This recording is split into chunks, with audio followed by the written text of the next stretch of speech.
जय भोले सभी को। कैसे हैं आप सब?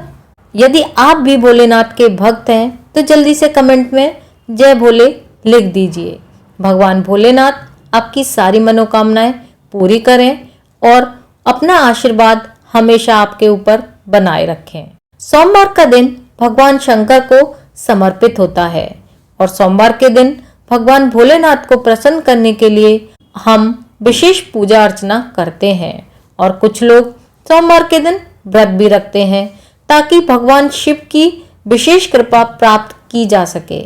भगवान भोलेनाथ के आशीर्वाद के लिए आप भी अगर सोमवार का व्रत कर रहे हैं तो सोमवार व्रत कथा को अवश्य सुने, क्योंकि कथा को सुनने मात्र से ही भगवान शिव की कृपा प्राप्त होती है और सारी मनोकामनाएं पूरी होती हैं।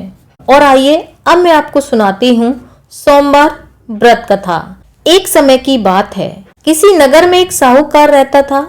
उसके घर में धन धान्य की कोई कमी नहीं थी, लेकिन उसके कोई भी संतान नहीं थी।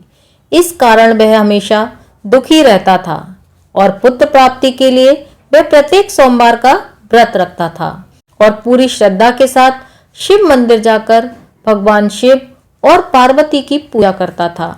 उसकी भक्ति को देखकर एक दिन माता पार्वती प्रसन्न हो गई और भगवान शिव से उस साहूकार की मनोकामना पूर्ण करने का आग्रह करने लगी।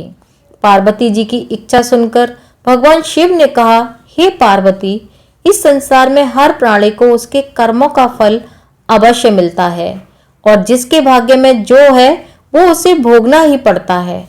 लेकिन पार्वती जी ने साहूकार की भक्ति का मान रखने के लिए, उसकी मनोकामना पूर्ण करने के लिए भगवान शिव से प्रार्थना की। माता पार्वती के आग्रह पर शिव जी ने साहूकार को पुत्र प्राप्ति का वरदान तो दे दिया, लेकिन साथ ही साथ यह भी कहा कि उसके बालक की आयु केवल 12 वर्ष होगी।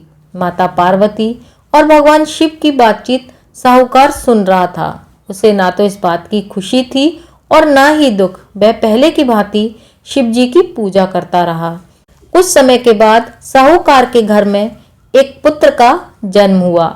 जब वह बालक 11 वर्ष का हुआ तो उसे पढ़ने के लिए काशी भेज दिया गया।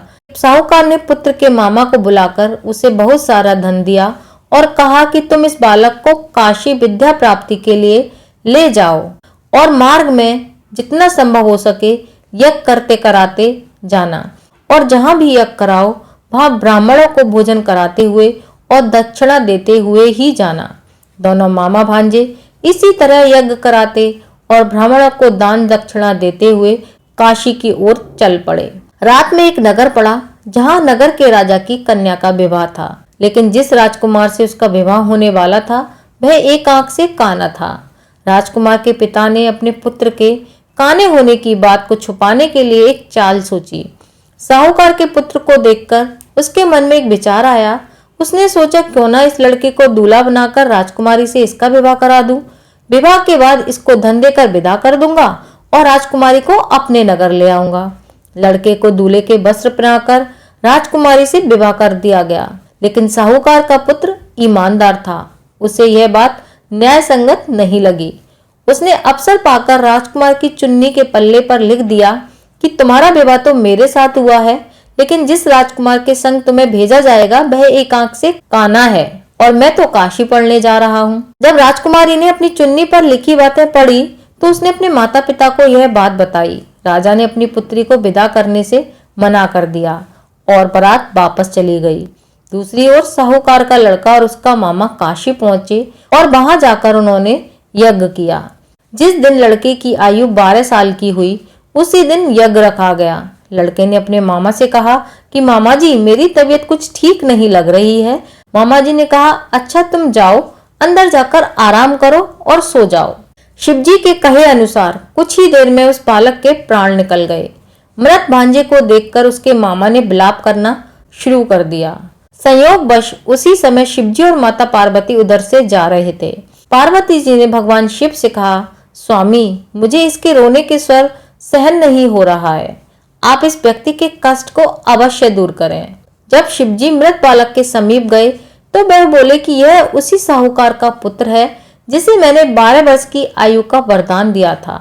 अब इसकी आयु तो पूरी हो चुकी है, लेकिन मातृभाव से विभोर माता पार्वती ने कहा, हे महादेव, आप इस बालक को और आयु देने की कृपा करें, अन्यथा इसके वियोग में इसके माता पिता भी तड़प तड़प कर मर जाएंगे।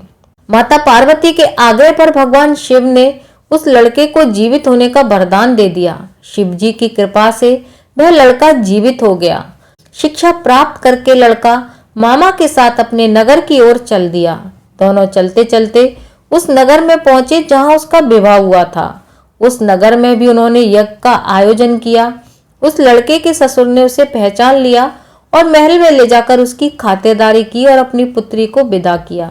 इधर साहूकार और साहूकार की पत्नी भूखे प्यासे रहकर बेटे की प्रतीक्षा कर रहे थे। उन्होंने प्रण कर रखा था, यदि उन्हें अपने बेटे की मृत्यु का समाचार मिला तो वह भी प्राण त्याग देंगे। परंतु अपने बेटे के जीवित होने का समाचार पाकर वह बहुत ही प्रसन्न हुए। उसी रात भगवान शिव ने व्यापारी के स्वप्न में आकर कहा, हे श्रेष्ठ, मैंने तेरे सोमवार के व्रत करने और व्रत कथा सुनने से प्रसन्न होकर तेरे पुत्र को लंबी आयु प्रदान की है। इसी प्रकार जो कोई सोमवार का व्रत करता है या कथा सुनता है, उसके सभी दुख दूर होते हैं और उसकी समस्त मनोकामनाएं पूरी होती हैं। बोलो भगवान शिव जी की जय, माता पार्वती की जय।